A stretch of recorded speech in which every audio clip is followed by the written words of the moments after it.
the 6th chapter of the Bhagavad Gita, Krishna is describing the system of Astanga Yoga, by which practicing one learns the art of fixing one's mind and senses on the supreme object of meditation, the Supreme Lord who is dwelling within the heart of all living beings. Krishna begins the 6th chapter of Gita by telling Arjuna that he who is a renunciate is not one that does no work or lights no fire, but one who performs his work in a spirit of devotion. Sometimes people accuse spiritual organizations of creating a very disturbing element within society by taking good, worthy, qualified people away from their trades and occupations and engaging them in very impractical activities such as devotion to God. But Krishna describes that real yoga does not mean to renounce one's duty, but real yoga means to fix one's mind and senses on Krishna in whatever particular field of life we may be working.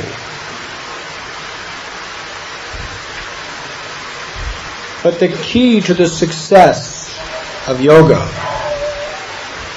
is controlling the mind. Krishna says in the Gita, 6th chapter, Bandhuratmatmanastasya yenatmaivatmanachita anatmanastasatratve varate tamaiva satravat. That for the mind that is controlled, that mind is your best friend. But for the mind that is uncontrolled, your very mind is your worst enemy.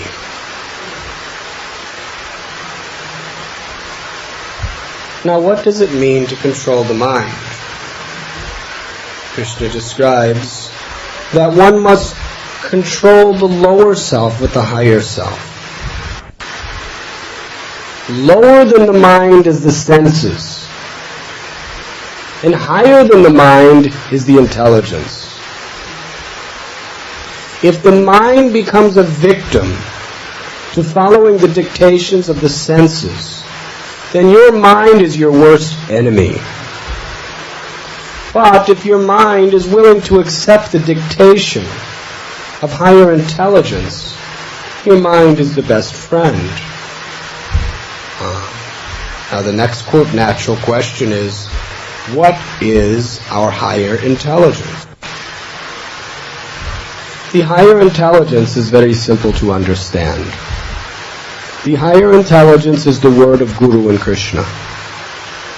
People think their higher intelligence means their own discriminatory faculties to decide what is right and what is wrong.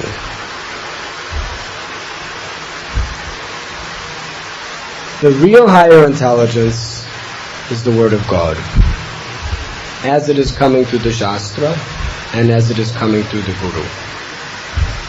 That is why Krishna says, Vyavashayatmaka budhyar ekeha kurunandana bahushaka hinantascha budhayo vyavashayana. That those who are on this path, they are resolute in purpose and their aim is one. But those who are not on this path, their intelligence is many-branched.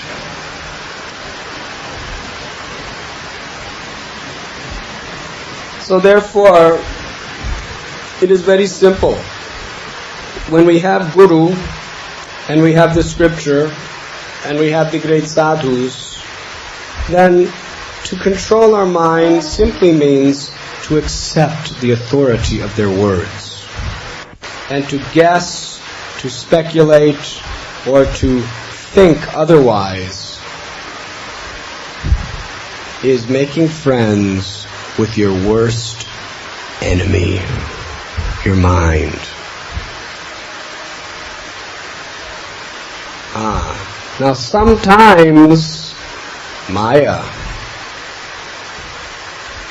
she sends demons into your mind, and they disguise themselves to be your very close, well-wishing friends.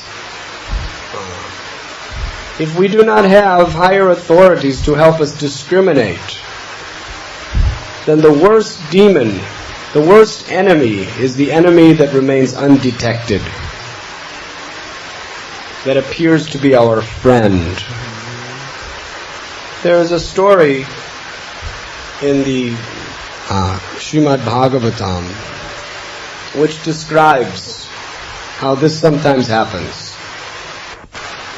One time, as described by Shukadeva Goswami, Lord Sri Krishna and his friends, they were playing games in the pasture grounds of Vrindavan. They would have so many fun games that they would play. Sometimes they would play with balls. Sometimes they would run, having races, who would be the first to touch Krishna. Sometimes they would imitate the animals like the frogs and the monkeys and the peacocks.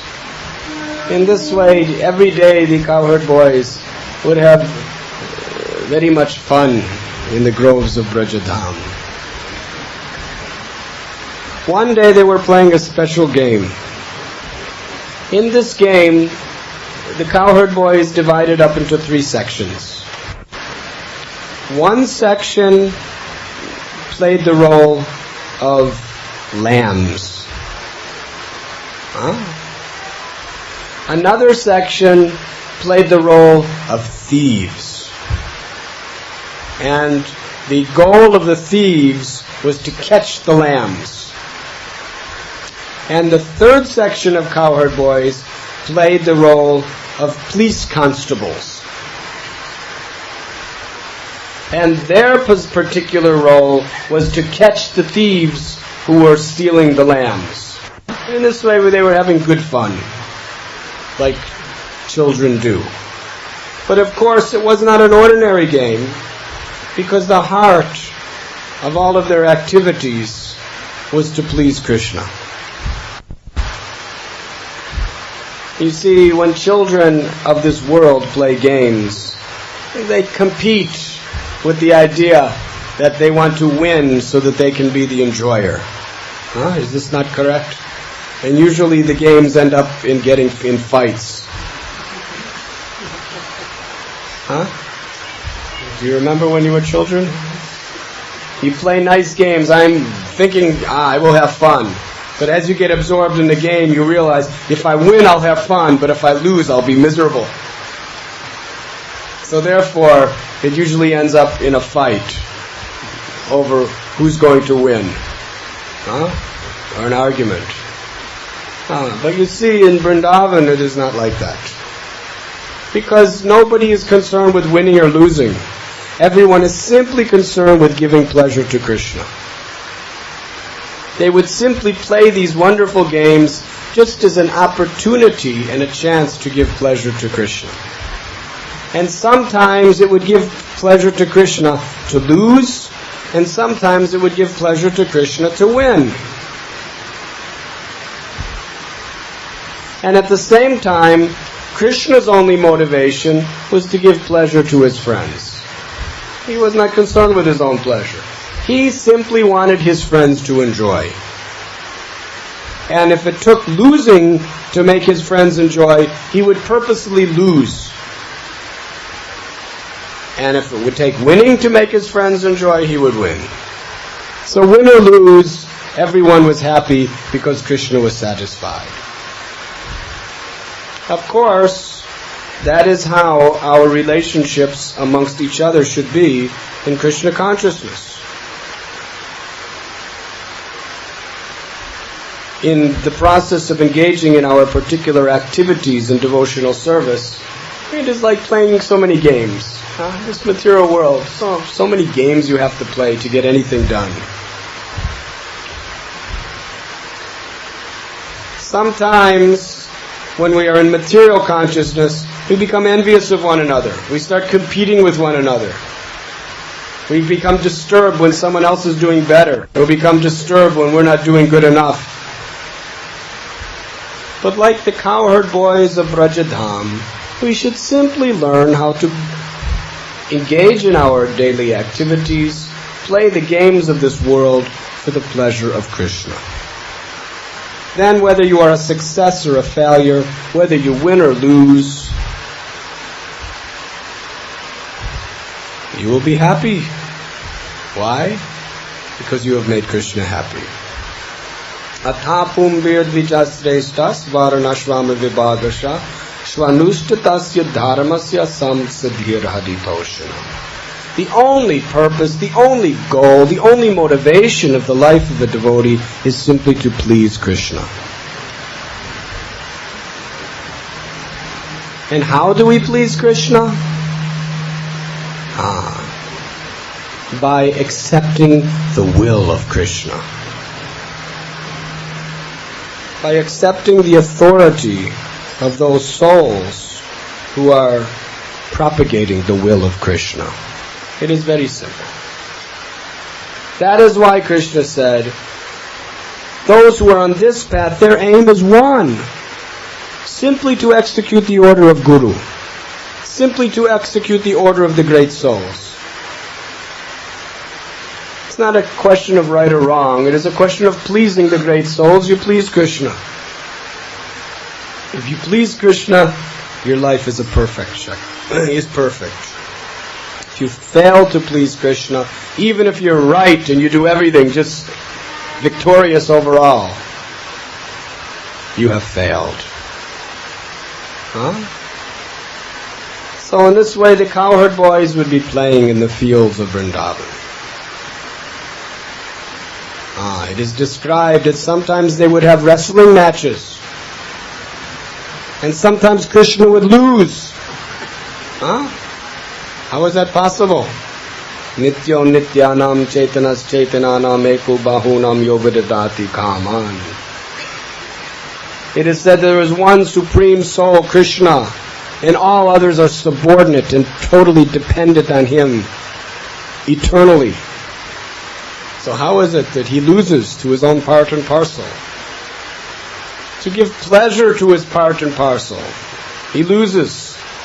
This is also an exhibition of his complete, full opulence of renunciation.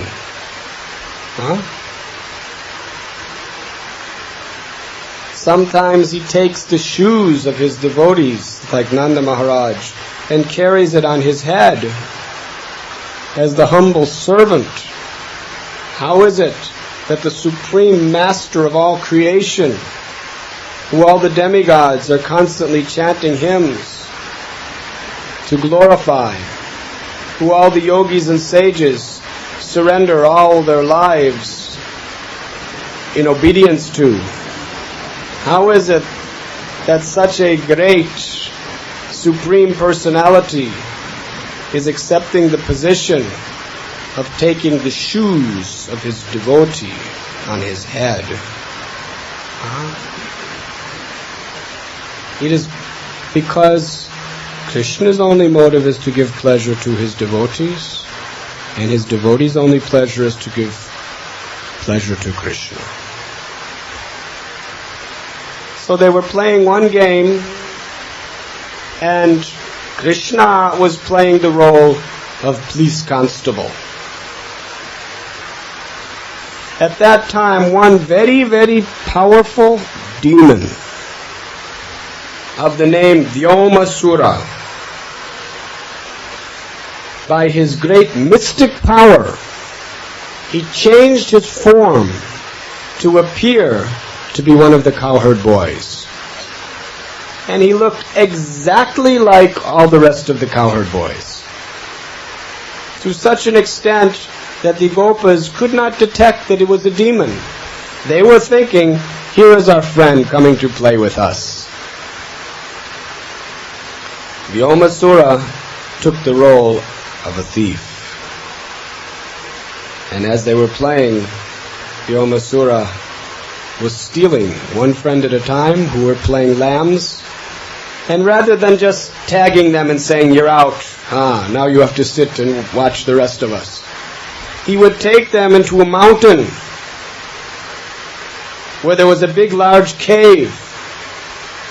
And he would put them in the cave. And then he would take a large rock and seal the front of the cave so no one could escape.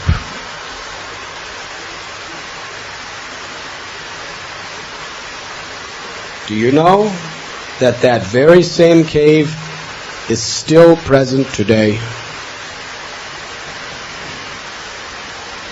If you like, you can go. In Vrindavan, there are 12 forests. One of the forests is called Kamvan. And just about a half-hour walk from Kamvan is a mountain. And in that mountain is a large cave. And that is the very cave that Vyomasura was imprisoning the cowherd boys. Recently, I went to visit that cave. And while I was sitting in that cave, I was reflecting upon how this Vyomasura, the reason he was able to put the cowherd boys in such a dark condition, because that cave obviously was pitch dark. Darkness means ignorance. And they were entrapped in that ignorance. The reason why they were put in that situation is they trusted an enemy to be their friend.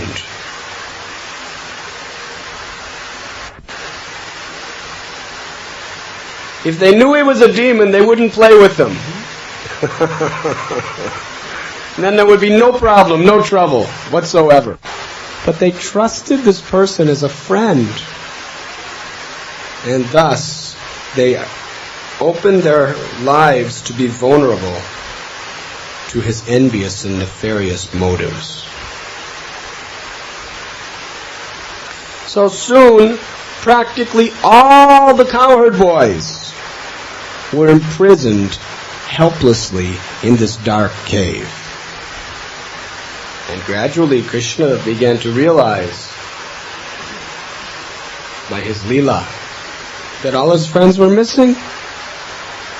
He could understand that this demon was stealing his friends away. Try to understand that we are all by nature Krishna's friends. We are all originally residents of the spiritual world, either Vaikuntha or Goloka Vrindavan. We are all the playmates of Lord Sri Krishna, his loving companions. How is it that now we are in this dark cave of the ignorance of material existence? It is simply because we trusted our minds, possessed by the enemy of our own speculations, to be our friend. This is in essence our predicament. But Krishna is very merciful. When he saw his friends in a helpless and hopeless condition, and he heard their prayers, he went to that great demon, who was still in the guise of a friend. and playing just his very role in the game as his police constable, it was his duty to catch the thief. So he caught the thief. Aha. So Vyomasura, he became very afraid. Because he knew that he was facing God, the Almighty. And therefore, he was very anxious to escape by any means. So you know what he did? First he tried to run, but Krishna grabbed him very hard. And then he began to expand himself into a huge form like a mountain, thinking that he would break away. But Krishna would not let him break away. You see, he was exposed. Similarly, when the enemy of the mind is exposed before God, it's not that he just humbly surrenders and says, "Oh, Krishna, now you know who I am, I surrender." No. The first thing the mind will do, in the same spirit as Vyomasura, it will try by hook, by crook, by any means to avoid surrendering. When the mind is undetected, when the enemy of the mind is undetected, it simply causes havoc in your life and keeps you stored in the dark cave of the ignorance of material existence. But when it actually is detected, when somebody points out, "You are in Maya." Huh? No, not me. Impossible. You're wrong. You're misunderstanding. Lack of communication here, I'm afraid.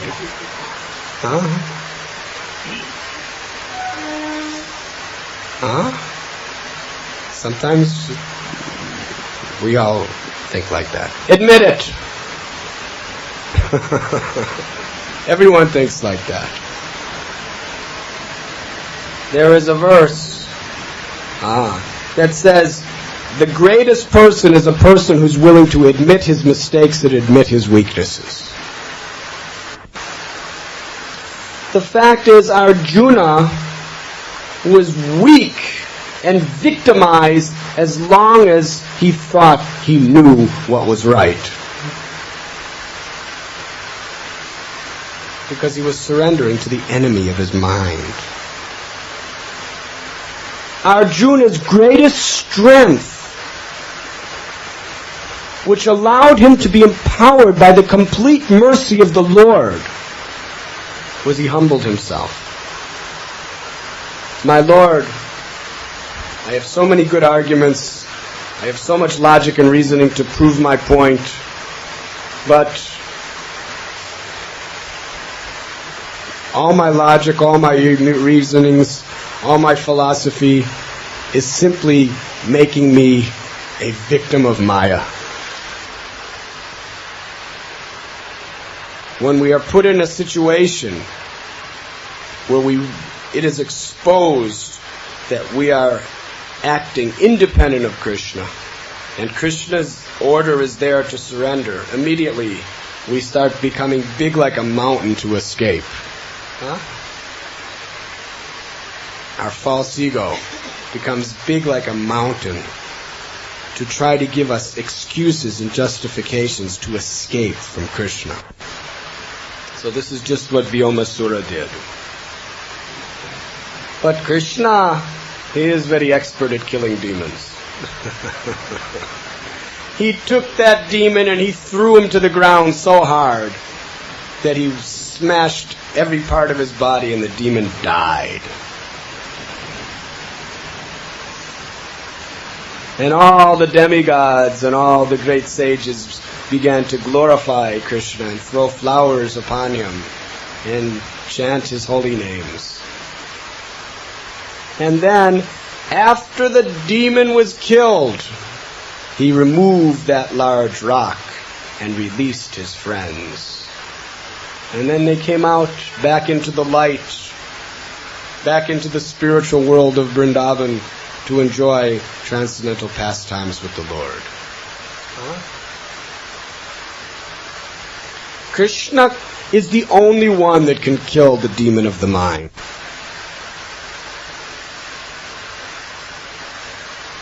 But we have to allow Krishna to take control of our life. Unless we call out His holy name, unless we accept His instruction, unless we accept the mercy of Guru and Sadhu, then we do not allow Krishna into our life. Then we remain birth after birth after birth imprisoned in the dark cave of ignorance due to surrendering to the enemy of our mind, who we are so intimately embracing as our friend. But if we understand and detect the true nature of this enemy mind, and we cry out for Krishna, we cry out His holy name, we are willing to accept His will as our will, then even though our mind, in the process of devotional service, in the process of surrendering, our mind will start growing and shrinking and fighting and running. But as long as you keep the mind in the arms of Krishna, that mind is going to be slayed in due course of time.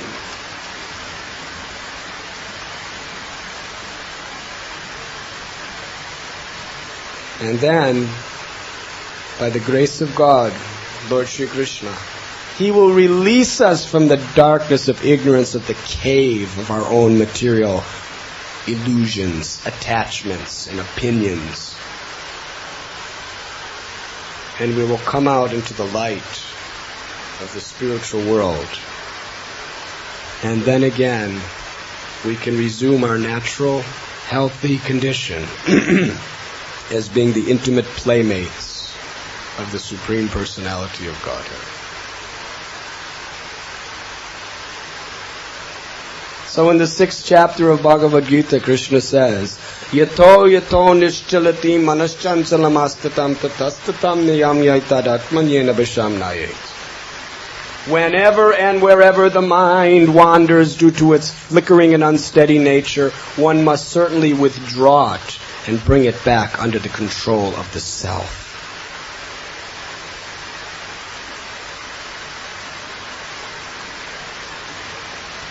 How do we do that? It is a very simple process. By simply accepting the advanced words of the spiritual master and the scripture, and putting aside, as Arjuna did, our own speculations, our own opinions, our own ideas. And by keeping our mind fixed on Krishna, by hearing His glories and chanting His holy names. It is very simple. Chaitanya Mahaprabhu, in essence, taught us only this. Nitya Siddha Krishna Prema Satya Kabunoi Sravanadi Sudicheti Koriyayutoy. That pure love of God is within the heart of every living being. Simply, you always chant His holy names. Hare Krishna, Krishna Krishna, Hare Hare, Hare Ram, Ram Ram, Hare Hare. And you allow your life not to be directed by the enemy of your mind, but to be directed by Guru. That's all that is required. To always chant the holy names and allow our mind and our life to be directed by the Guru. It's so simple, but we make it so hard. Why?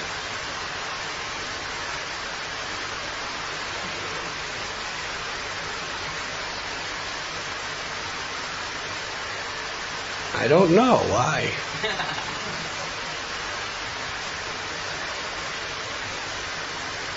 The reason why we make it so hard is our own unwillingness. The reason why it's so hard is because we are unwilling to give up our intimate friendship with the enemy of our mind. We're still putting our trust in Vyomasura. And therefore, we're feeling quite comfortable in this dark cave of ignorance, thinking, if this is where my friend wants me, this must be the best place for me.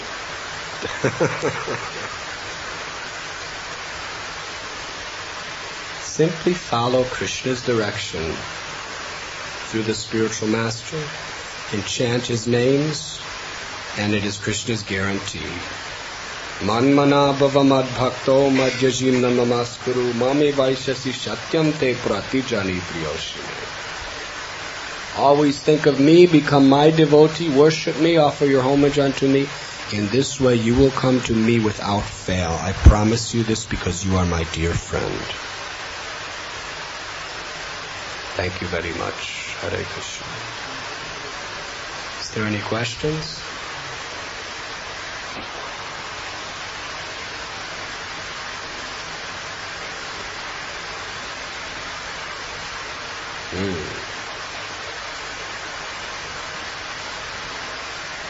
You see,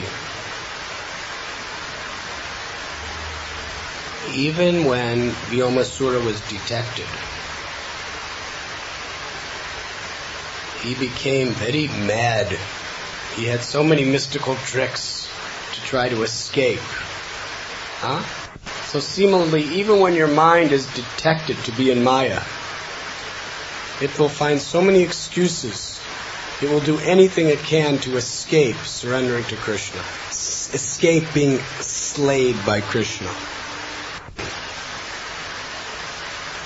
If Krishna let Vyomasura go, Vyomasura would have just continued on with his notorious activities. But because he couldn't get away from Krishna, he was slayed. So if we really know that our mind is our enemy, we have to keep our mind constantly under the control of Krishna. We cannot let it escape from Krishna for a second. That is why it is said, Yato yato nischalati manaschanchalamastaram tatastatam nayam yaitad atman yena vashamye. Whenever and wherever the mind wanders due to its flickering and unsteady nature, one must drag it back under the control of the self. What does that mean? To keep it fixed on Krishna somehow or other. Tani saravani samyasya yukta asita matpara vasehi asyandriyani tasya pragya pratishtita. An intelligent man is one who restrains his senses and keeps his consciousness fixed on Krishna. If you let it go, it will cause havoc. Krishna will slay the enemy of your mind if you simply keep your mind in Krishna's arms, under his control. That means to always chant his holy names. That means to always be living according to his will. That is what I am saying. Very simple. Always chant Hare Krishna. Guide your life according to the will of Guru. That is all that is required. But if you are not willing to do that, that means you are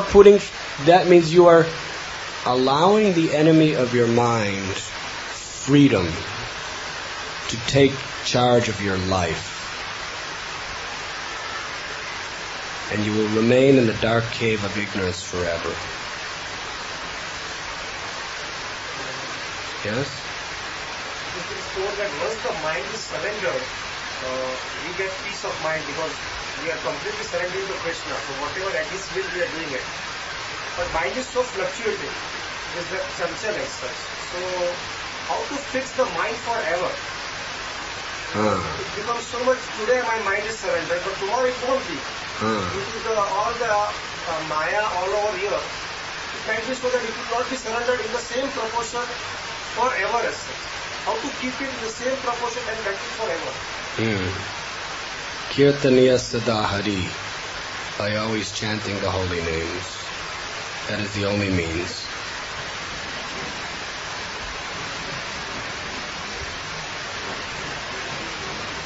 Om Pavitra Pavitro Va Sarvavastam Gatopi Va Yasmare Pundarikaksam Sabhayabhyantara Suchi. Whether one is purified or unpurified, one who remembers the Supreme Personality of Godhead, who has beautiful lotus eyes, is purified from within and without. Your mind is impure, but because Krishna is all pure, if you keep your mind in contact with the all pure, your mind will become purified. If we allow our mind to associate with the modes of material nature, it will get further impure. But if we associate our mind with Krishna, it will become ever increasingly pure. So the process of controlling the mind is to simply keep it fixed on Krishna. Then it becomes purified by the all-pure. It is the only means. How do we keep it fixed on Krishna? The easiest process is chanting His holy names, hearing His glories, always rendering service to Him. There are 9 processes of devotional service which are meant to keep our mind always fixed on Krishna. And whenever the mind wanders, we have to, again, by our free will, put it with Krishna, associate it with Krishna. Then gradually it becomes purified.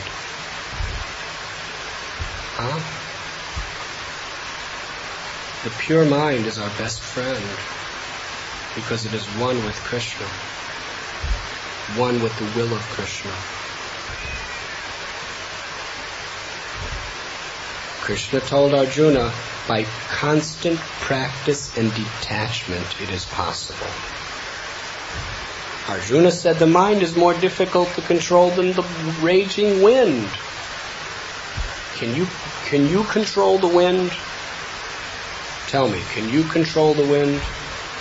The mind is more difficult to controlling the wind. So can you control your mind? But it is said, out of fear of Krishna, the wind blows.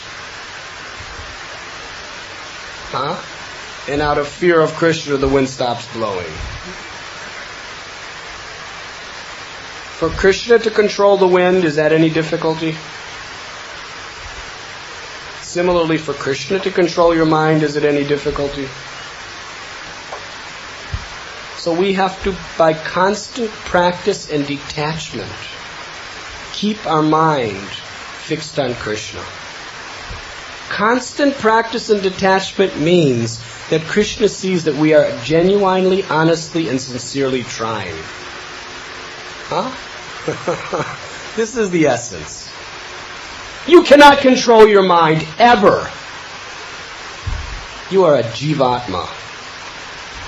And your mind is being empowered by the all-devouring force of Maya.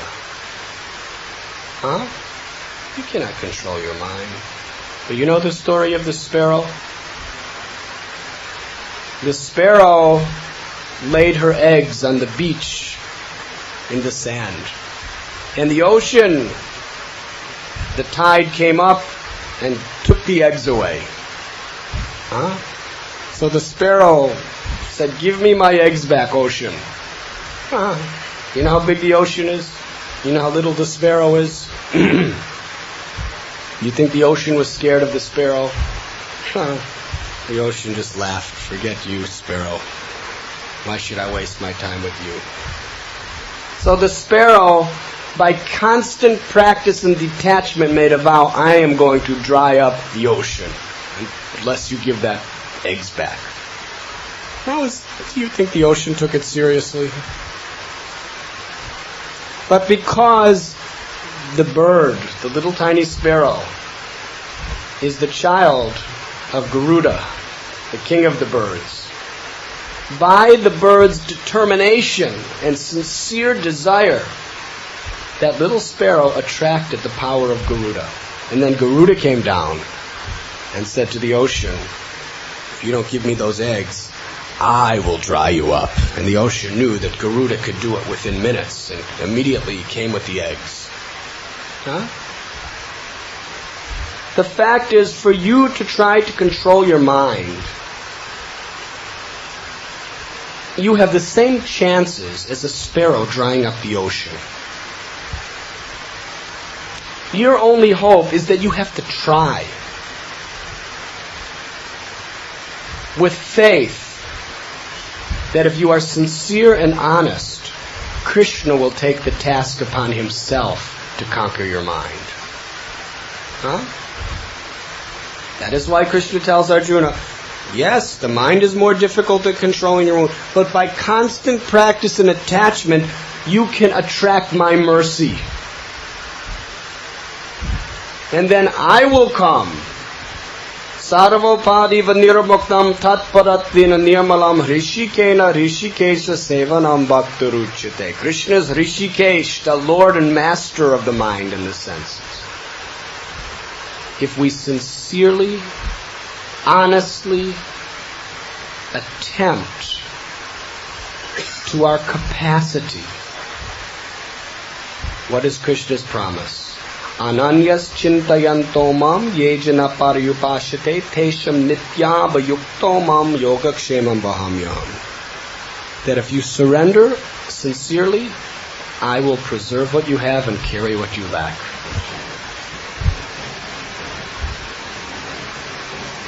If we sincerely attempt to chant our rounds and keep our mind on Krishna, even though our mind is flying in every direction away from the holy name, if we sincerely make that effort to keep it fixed on Krishna, then in due course of time, when Krishna sees we are really serious, he will purify the mind of all of its enemies. And he will establish himself on the throne of our heart. And then we will find real peace, real happiness as the loving servant of the Lord. Does that answer your question? Therefore, Srila Prabhupada would constantly plead with us, be sincere. Take this process seriously. Because without sincerity, you'll never attract Krishna. And without his causeless mercy, we have no hope against Maya. Bhakti is not an ascending process.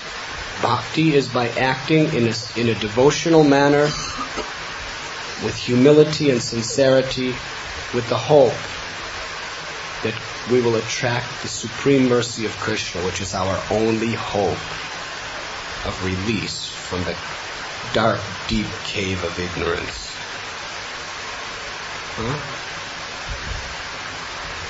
Is there any other questions? Yes.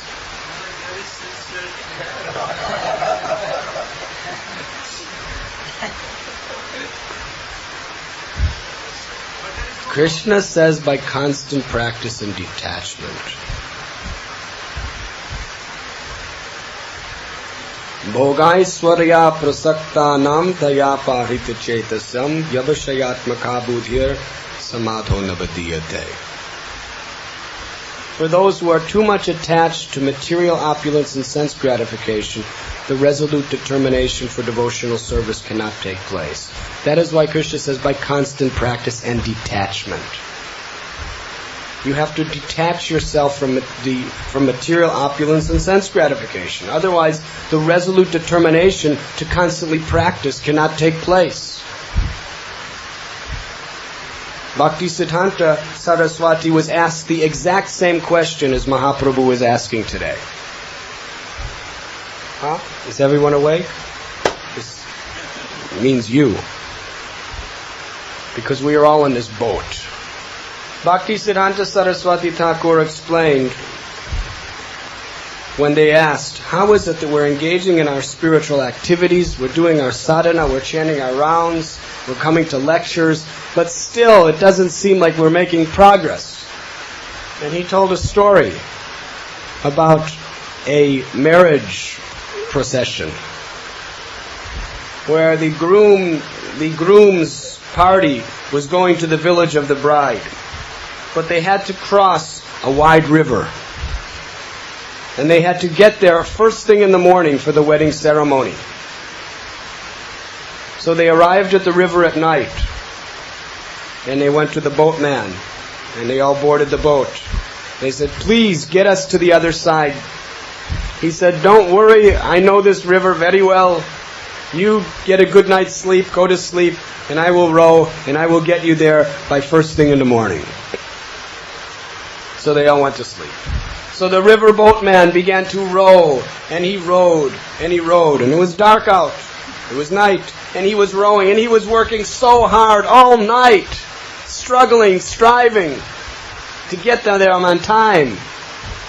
And then the light of day, at the time of dawn, came into being, and everyone woke up, and they looked around, and they were in the exact same place they were when they boarded the boat the night before.